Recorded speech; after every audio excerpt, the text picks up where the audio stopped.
Hello, I'm here to talk about the poem Refugee Blues written by W H Auden. This poem was written on March 1939 when anti Semitism was at its raging peak. This poem laments on the plight of Jews who were threatened to leave their mother country before the Holocaust to the modern democracies and the indifferences and the antagonism they faced while seeking asylum there.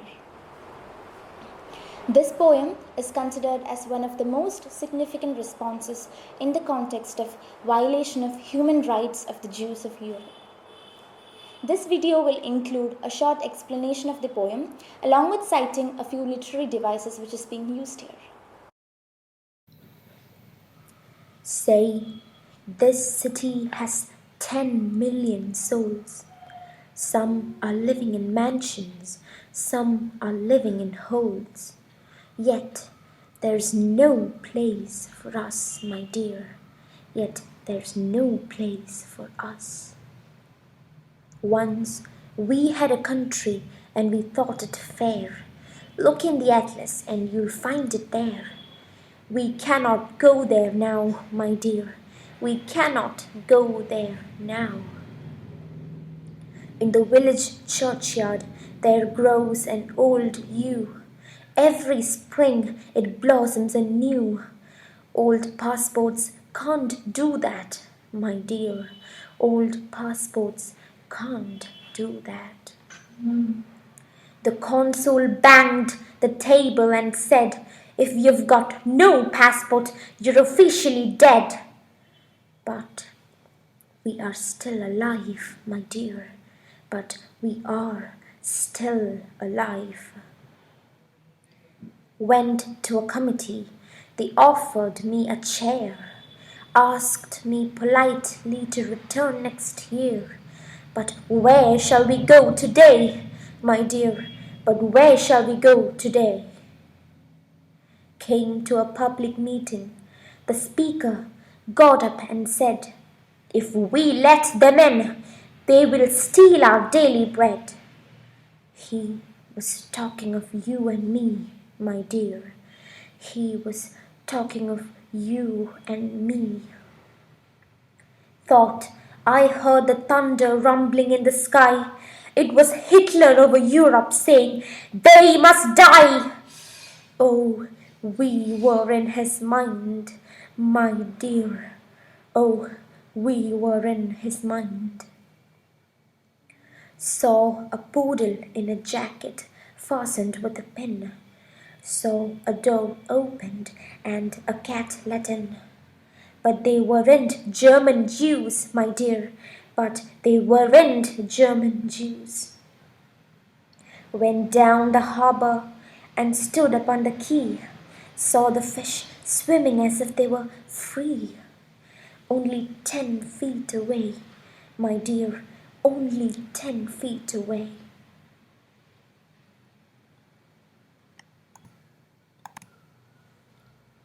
Walked through a wood, saw the birds in the trees.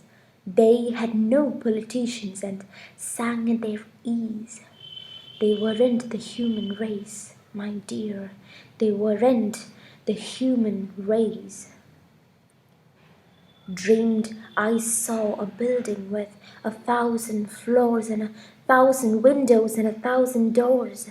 Not one of them was ours, my dear. Not one of them was ours. Stood on a great plain in the falling snow. 10,000 soldiers marched to and fro, looking for you and me, my dear, looking for you and me. The background of this poem is set in 20th century when Germany was ruled by Hitler, who was an autocrat. He persecuted millions of Jews in the name of ethnic cleansing. This genocide of Jews came to be known as Holocaust. So many of the Jews, in fright of Hitler, fled to different countries seeking refuge. This poem is also about such a refugee who seeks refuge in New York City with his lover. He represents all the refugees who were received with hostile treatment in their immigrant country. In the beginning of the poem, the speaker says that there are 10 million souls in New York City. The rich ones live in huge mansions, while the poor ones live in holes. But he and his lover, being refugees, don't even have a place for themselves in this big city. There are instances in the poem that says that the refugee and his lover are not being welcomed by the people and the country. When they approaches a consul, an officer who is in charge of the issues of the immigrants, he says that they are officially dead because they don't have any proof in document to state otherwise. In public meetings, the people are told not to trust or take in any refugees in their country because they will steal their daily bread and use all their natural resources which are actually meant for the citizens of the country. The speaker sees that a poodle dog being covered in a jacket properly and a cat being let inside through a door, while he and his lover are all alone in the cold night. These imageries suggest that even animals are getting better treatment than refugees. The birds singing in the tree and the fish swimming freely in the pond make the speaker think that they enjoy so much freedom because unlike human beings, they don't have a politician to control their actions and thoughts. The speaker dreams about 1,000 buildings with 1,000 floors, 1,000 doors, and 1,000 windows, and realizes that not a single one belongs to them. The poem ends with the deep fright of the Jew at the thought of being hunted down by the Hitler's army. The sight of the soldiers marching to and fro haunts them. They know that these soldiers are looking for them, and if caught, they'll be mercilessly tortured or persecuted by the army just because they are of Jewish race. Now, let's see to the techniques used in the poem to intensify the emotions. Figure of speeches like pun and hyperbole are used.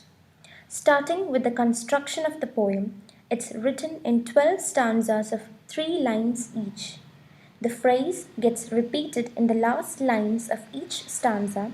This intensifies the emotional impact of the poem. Old passports are being compared to yew tree, which is a comparison between nature and culture. The speaker sees the yew tree blossoming anew every spring. He wonders if the same goes for the passports too. Unlike the tree, it doesn't get naturally renewed every year. The word chair is a pun used in the poem. It has got 2 meanings. One is seat, the literal meaning itself. The next one refers to the position they are being offered by the committee. In the poem, the speaker and his lover are offered a chair but is asked to come back next year. It is an indication of their hypocrisy. The phrase, steal our daily bread, is being used in the poem. Daily bread is a part of the Catholic prayers. This expression is used to indicate the innate hypocrisy of the people of faith. The use of hyperbole can be spotted in many parts of the poem when the speaker says that he sees 10 million souls, 1,000 buildings with 1,000 floors and 1,000 windows, and 10,000 soldiers.